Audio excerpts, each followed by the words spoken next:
Oramos. Papá, te damos gracias en el nombre de Jesús por este tiempo que estamos compartiendo y te pedimos, Espíritu Santo, que ahora nos ministres a través de tu palabra, que podamos entender, que podamos no solamente escuchar, sino poner en práctica lo que vamos a aprender en esta noche. Y gracias, Señor, porque en cada tiempo y en cada temporada de nuestra vida vos estás, Señor, y estás trayendo victoria sobre cada uno de nosotros. Te damos toda la gloria, toda la honra y te pedimos, Espíritu Santo, que hagas la obra en cada uno de nosotros. En el nombre de Jesús, amén, Señor, y amén. Amén. El Señor lo bendiga. Vamos a continuar con este tema que comenzamos la semana pasada, ¿sí? Y la semana pasada, hablando de este protocolo que encontramos en la palabra de Dios para vivir en victoria, habíamos tomado como base el texto de Efesios capítulo 6, si lo quiere ir buscando, para poder tomar algunas porciones de la Escritura, Efesios capítulo 6, y habíamos mencionado, yo quiero mencionarlo brevemente, acerca de estas 4 verdades, ¿no? Que eran parte de este protocolo para poder vivir en la victoria que tenemos en Cristo. En primer lugar, que ninguna batalla podemos pelearla si estamos corridos o si nos hemos corrido de su presencia. Necesitamos estar unidos a Él en cada momento para poder entender quiénes somos en Él, pero también para poder estar firmes, como lo escribe el apóstol Pablo, cuando vengan esos momentos de prueba y esos momentos donde hay que batallar y batallar con mucha intensidad, ¿sí? Después habíamos mencionado también que en medio de las batallas Dios forma nuestro carácter y nos ayuda y nos enseña a ser parecidos a Cristo y a poder fortalecernos, como vemos el ejemplo de Jesús. Habíamos mencionado que en el huerto de Getsemaní, cuando Él iba a ser entregado para morir por nosotros, había el Señor atravesado un momento de tremenda presión, de tremendo dolor, y a pesar de todo eso, Él siguió cumpliendo la voluntad de Dios y haciendo lo que el Padre le estaba mostrando, ¿sí? Cumpliendo lo que el Padre le había enseñado, ¿sí? Luego hablamos de que el apóstol Pablo nos enseña que para ser victoriosos tenemos que conocer las armas que tenemos en Cristo, que no son armas naturales, sino que son armas espirituales. Hablamos del ayuno, de la oración, del clamor y de conocer la armadura de Dios que Él nos da cuando nosotros recibimos a Cristo y cuando nosotros confiamos en Él, ¿sí? Cuando nosotros confiamos en Él, Dios nos enseña a vivir en estas verdades. La armadura del creyente, como es muy conocida y como Pablo lo escribió ahí en Efesios 6, tiene que ver con virtudes, con valores de vida que nosotros tomamos, ¿sí? Pablo lo representó con la vestimenta del soldado romano, pero tiene que ver con verdades que nosotros tenemos que vivir, tiene que ver con vivir en la verdad, con vivir en la justicia de Cristo, que fuimos perdonados, fuimos restaurados, fuimos sanados por Él, con cuidar nuestras emociones, con cuidar nuestro corazón. Tiene que ver con la disposición de predicar a Cristo, tiene que ver con cubrirnos con la fe, ¿sí? Por eso dice que es el escudo de la fe el que tenemos que levantar. Cuando habla del casco de la salvación, habla de que nuestra mente tiene que estar dirigida por el Espíritu Santo, nuestros pensamientos tienen que estar dirigidos por Dios. Y cuando habla de la espada del Espíritu, nos muestra cómo la palabra de Dios es nuestra defensa cuando estamos atravesando una batalla, ¿sí? Yo sé que estoy hablando muy rápido, pero si quieren ver la prédica completa está en el canal de YouTube y pueden tal vez sacarle un poquito más de provecho. Y en definitiva decíamos que cuando habla de la armadura, de las herramientas que tenemos para defendernos, Pablo nos está diciendo que vivamos como vivió Jesús. Sí, si lo podemos resumir así. Vivamos como vivió Jesús y estaremos guardados también de muchos ataques y acechanzas del enemigo. Y algo muy importante también, que para ganar cada una de las batallas que en la vida se nos plantean, nosotros tenemos que ganar esas batallas de rodillas, pelear esas batallas en oración. Y hoy quisiera compartir acerca de lo que sigue enseñando el apóstol Pablo en cuanto a reconocer contra quién estamos peleando, ¿sí? ¿Quién es el enemigo con el que nosotros peleamos? No hay ningún ejército, y hoy, que algunos andaban futboleros en la tarde de hoy, no vamos a decir de qué equipo ni nada, Pero así como en las batallas uno puede ver en las películas y demás, o ahora también, o en los partidos de fútbol, siempre estudian al oponente para saber cómo defenderse, cómo atacar y demás. Yo de fútbol no sé absolutamente nada, más que son 11 y 11 y que hay una pelota. Más de eso no sé, digamos. Pero sí, muchas veces he escuchado en distintos programas de televisión cómo los directores técnicos estudian al otro equipo, ¿no? Para saber cómo es este jugador, cómo es el otro, cómo se defienden, quién es el que es más fuerte, quién es el que es más débil, por dónde se pueden infiltrar, ¿sí? Y demás, para poder ganar esos partidos, ¿no? Y en la vida espiritual tenemos que entenderlo de la misma manera. Jesús dijo que el ladrón vino a robar, a matar y a destruir. Y se refiere al enemigo de nuestras almas, ¿sí? Jesús nos estaba advirtiendo de lo que tenemos que tener en cuenta, pero Él nos dijo bien clarito que Él vino a traernos ¿qué? Vida y vida en abundancia, ¿sí? Jesús vino a traernos vida en abundancia, pero más allá de esa verdad de la palabra de Dios, muchas veces vamos a tener tiempos donde vamos a tener que seguir creyendo a pesar de las batallas que estemos afrontando, ¿sí? Por eso es necesario conocer cómo maquina, como la palabra que usa el apóstol Pablo, esos dardos de fuego que va a tirar el enemigo y esas artimañas que va a usar para que nosotros podamos vivir en Cristo esa vida abundante, reconocer los ataques para poder también enfrentarlos con la palabra de Dios y con el escudo de nuestra fe, ¿sí? Hay dentro de la iglesia evangélica como dos extremos, ¿no? Cuando hablamos de nuestro adversario, el diablo.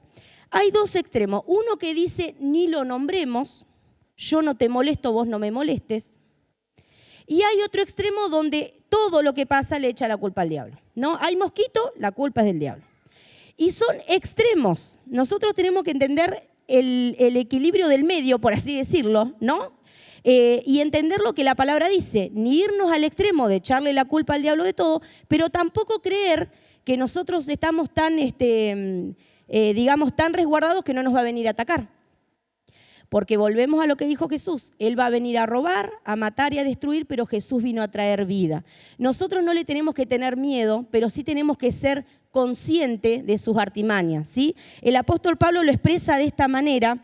En 2 Corintios 2, 10 y 11, está hablando de una situación donde tenían que restaurar a una persona de la iglesia que se había corrido del camino. Y Pablo le dice a la iglesia que lo cuiden, que lo perdonen, porque ella lo había perdonado. Y ahí en ese momento dice que nosotros no ignoramos las artimañas que usa el diablo, ¿sí? Porque muchas veces va a utilizar ese tipo de situaciones para dividir a la iglesia, para lastimar a las familias, para lastimarnos unos a otros, y nosotros tenemos que ser muy sabios, ¿sí? No solamente a nivel iglesia, sino a nivel personal, a nivel familiar. Tenemos que entender, por eso el apóstol Pablo también nos habla de que esa armadura es para defendernos de los ataques, ¿sí? También hay elementos de la armadura que son para atacar, pero eso es para prédica de otro día, ¿sí? Si no, se nos hace muy larga la reflexión en esta noche. Por eso nosotros tenemos que entender contra quién estamos luchando y entender esas maquinaciones, entender esos dardos de fuego que muchas veces nos va a enviar el enemigo para poder defendernos con las armas que tenemos en Cristo, ¿sí? Cuando varios comentaristas coinciden que la palabra dardo de fuego se refiere a ataques fuertes, ¿sí? Tiene que ver con ataques fuertes. De hecho, era una estrategia de guerra tirar flechas encendidas, ¿sí? Era una estrategia de guerra de la antigüedad, pero desde lo espiritual lo está explicando Pablo como ataques fuertes que pueden venir a nuestra vida.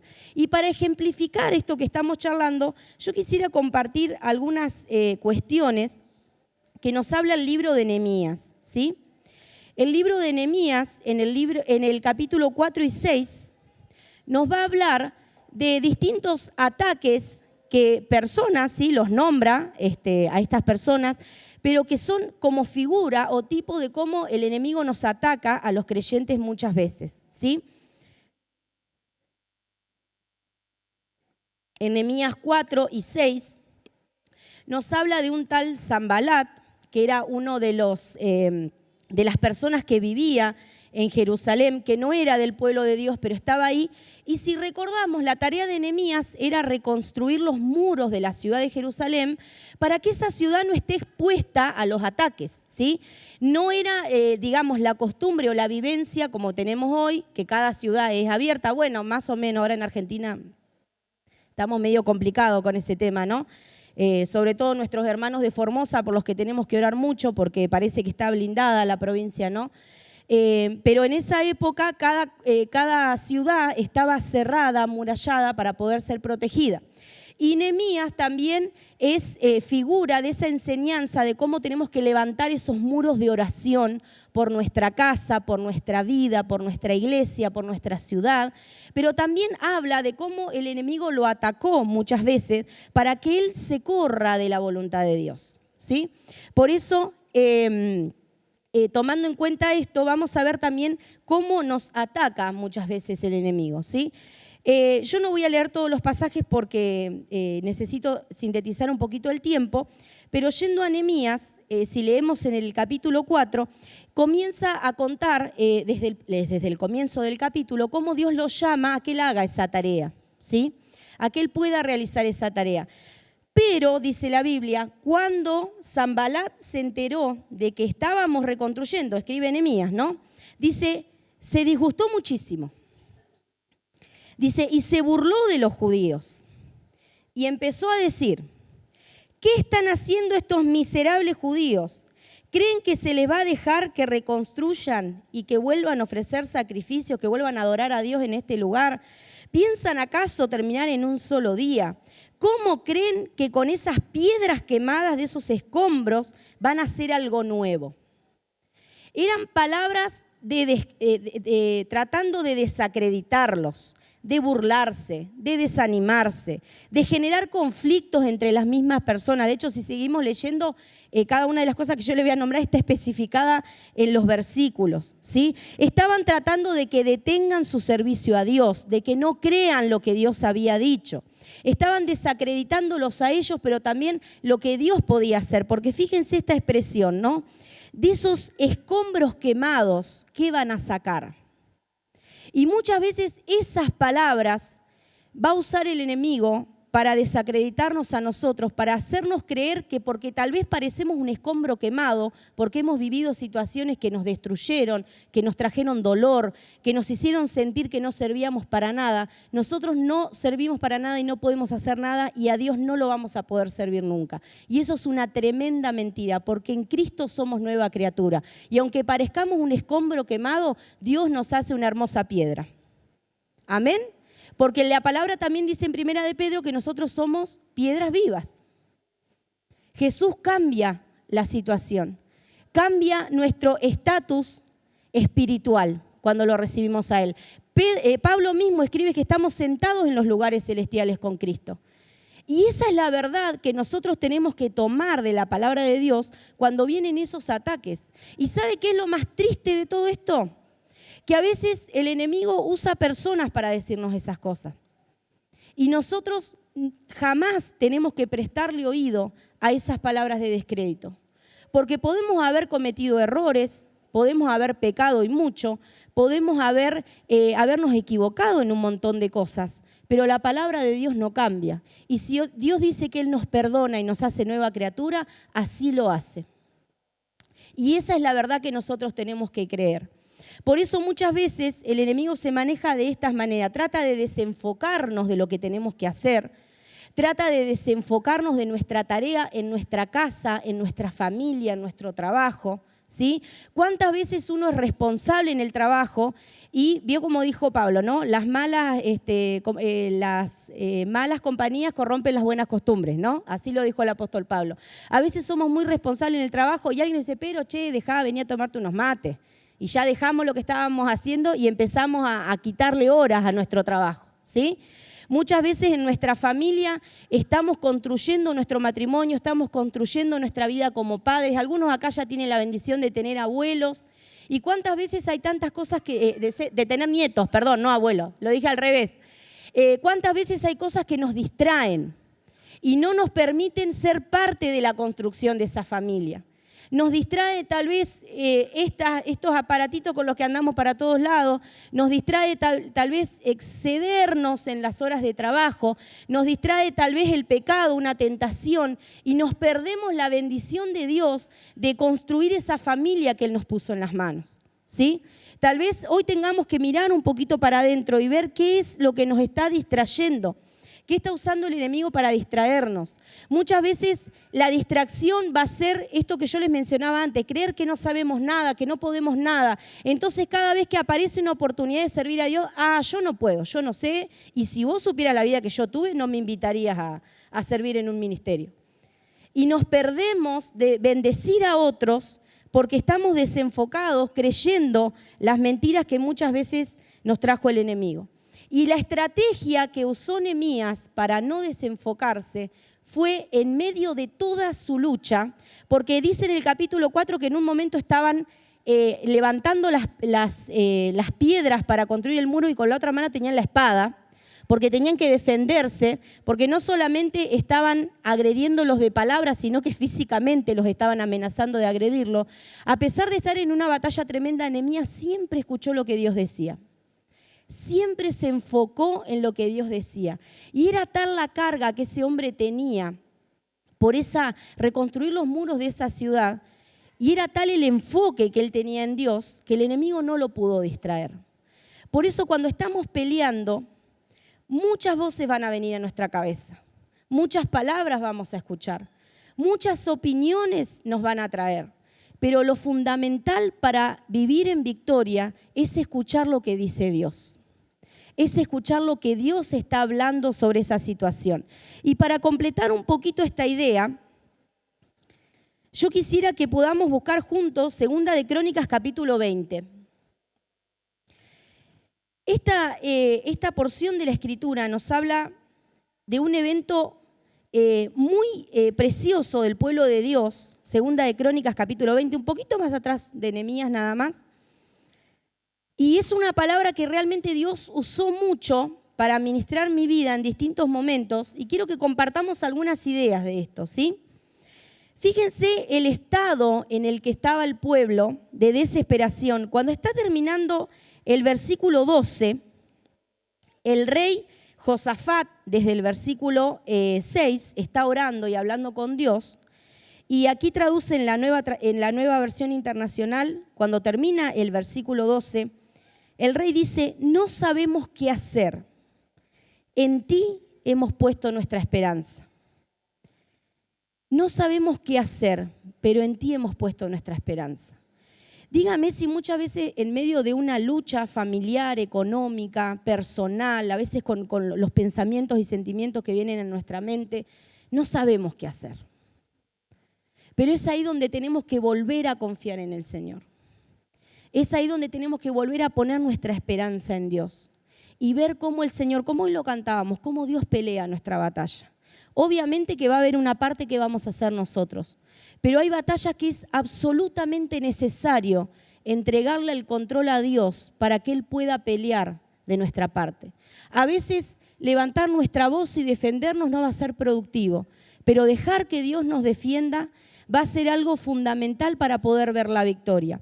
Luego en el versículo 15, si no me equivoco, el Señor les da una palabra y les dice: escuchen, habitantes de Judá y Jerusalén, escuche también su majestad, así dice el Señor. No tengan miedo ni se acobarden con este gran ejército, porque la batalla no es de ustedes, sino mía.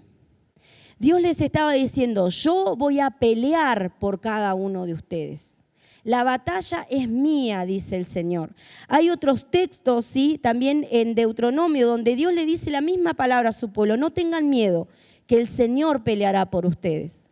Y en otra porción de la Escritura, en el libro de Daniel, nos muestra de manera clara lo que fue la guerra espiritual en ese momento para que Daniel pueda recibir la respuesta. Pero Dios le dice a través del ángel que se le aparece: no tengas miedo, Daniel. Tu petición fue escuchada desde el primer día que te propusiste ganar entendimiento y humillarte ante tu Dios.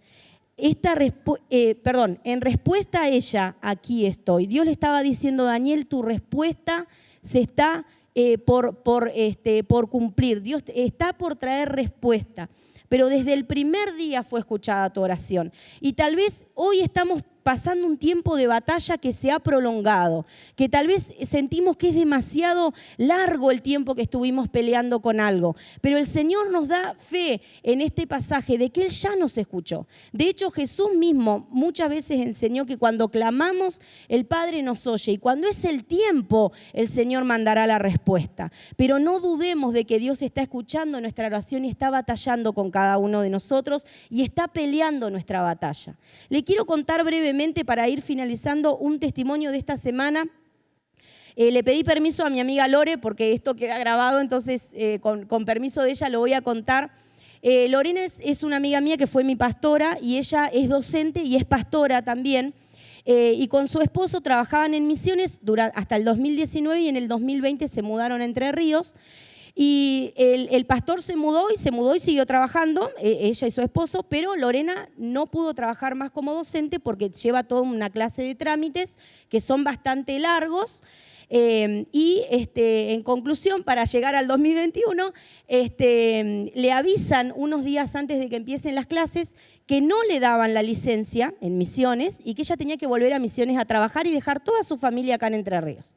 Fue un momento bastante triste porque ella tiene hijos adolescentes, una de sus hijas empezaba la facultad y las que somos mamás sabemos que esos momentos no nos lo queremos perder y que nuestros hijos también nos necesitan en esa etapa. Y ella, me compartió esta situación porque nosotras nos compartimos muchos motivos de oración y oramos juntas y demás.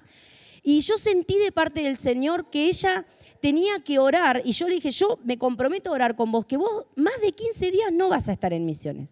Porque le decían que lo mínimo que iba a estar era un mes. Un mes sin su familia, un mes dejando del trabajo en la iglesia también y demás. Y también hubo una situación no muy clara de por qué esa licencia no salió y varias cosas. Y yo sentí en mi espíritu que realmente esto era espiritual, no era solamente natural. Y empezamos a orar desde el día que ella viajó y el jueves me avisó que le estaban por entregar los papeles. El viernes les entregaron los papeles y ayer ella ya estaba en su casa. Hoy se cumplen 15 días de que ella se fue. Pero el Señor fue fiel a la palabra que nos dio y fue fiel a acompañarla también sabiendo de que había sido casi una injusticia que ella se tenga que ir, digamos, ¿no? Porque no fue algo que ella no había preparado a tiempo ni había presentado a tiempo. Y no solamente que pudo solucionar lo de la licencia, sino que se trajo sus papeles a Entre Ríos para poder presentarlos y seguir trabajando. Y es así como Dios obra cuando nosotros entendemos que muchas de las batallas no solamente son naturales, sino que también son espirituales. Algo que hablábamos con Lore, que ella se podría haber enojado con la directora, se podría haber enojado con el ministerio, pero ella es una mujer muy parecida a Jesús, es mansa y es humilde, realmente. Doy fe de que ella es así. Y empezó a clamar y empezó a orar. Y le cuento esto porque tal vez le parezca ínfimo al lado de lo que usted está peleando, pero así como Dios la pudo ayudar a ella, nos puede ayudar a cada uno de nosotros con lo que estamos batallando. Y Dios quiere intervenir en nuestras batallas. A veces nosotros estamos peleando, agotados, cansados, pero decimos, sí, Señor, cuando yo no pueda más te llamo. Y habíamos estudiado al comienzo de este pasaje que Pablo nos enseña que tenemos que fortalecernos en el Señor y en el poder de su fuerza. No podemos pelear si no tenemos a Cristo a nuestro lado. Nos vamos a cansar, nos vamos a agotar, nos vamos a frustrar y tampoco vamos a entender el propósito de Dios para esa batalla. Por eso, cuando vemos en esta palabra también y lo que estuvimos compartiendo acerca del libro de Efesios, podemos ver que el Señor ya nos dio la victoria y que Pablo escribe esta palabra para que nosotros entendamos qué paso seguir para caminar en esa victoria que tenemos en Cristo. Para entender que Dios ya trajo victoria sobre nuestras batallas, pero tenemos que seguir peleando y creyendo y entender que la batalla no va a durar para siempre. Hay momentos donde uno está peleando con determinadas cosas que parece que se va a morir ahí en ese proceso. Pero Dios no va a permitir eso. El Señor va a traer victoria sobre esa batalla que estamos viviendo. Y algo fundamental para ir cerrando, que tenemos que entender en esta noche, vuelvo a lo que dije al principio de todo. necesitamos desesperadamente permanecer en Cristo. Cuando estamos peleando, cuando estamos batallando, cuando estamos enfrentando opresión, cuando estamos enfrentando momentos de tristeza, de dolor, de enfermedad, cuando estamos tal vez nosotros no viviendo el problema, pero sí acompañando a alguien que está batallando con algo y estamos orando por esa persona y la estamos acompañando, necesitamos permanecer en Cristo. Porque el Señor dijo que esa es la única manera de que nosotros podamos crecer y dar fruto. Y si hay algo que Dios hace, que a mí me maravilla realmente del Señor, es ayudarnos a dar fruto en los momentos más tristes y dolorosos de nuestra vida. Dios allí obra y nosotros podemos bendecir a otros y tal vez nuestra batalla le habla a otra persona de Dios. Y esa persona también puede acercarse a Cristo y puede conocer de Él por lo que Dios está haciendo en nuestras vidas. Por eso, si en este momento está dura la pelea, si está complicado el tema, no deje de buscar a Dios, no deje de amar a Dios, no deje de acercarse a Dios, no deje de creer en cada una de las promesas que está en la palabra. Pelee con la palabra de Dios, pelee con lo que Dios dice en su palabra, porque el Señor va a traer victoria a lo que hoy parece que no se va a terminar nunca y que cada vez es más difícil y más complicado. Dios va a traer victoria sobre esa situación y Dios va a formar su carácter, Dios va a formar su corazón para que pueda entender los propósitos de Dios para su vida. Yo los invito a que nos podamos poner de pie para poder orar y adorar con esta canción que cantamos también. Yo le pedí a los chicos en especial que puedan preparar y ellos fueron muy buenos y prepararon esta canción. Que podamos declarar que vamos a alabar a Dios en medio de nuestra lucha y que podamos creer que el cielo va a pelear por nosotros. Padre, yo te doy muchas gracias en el nombre de Jesús.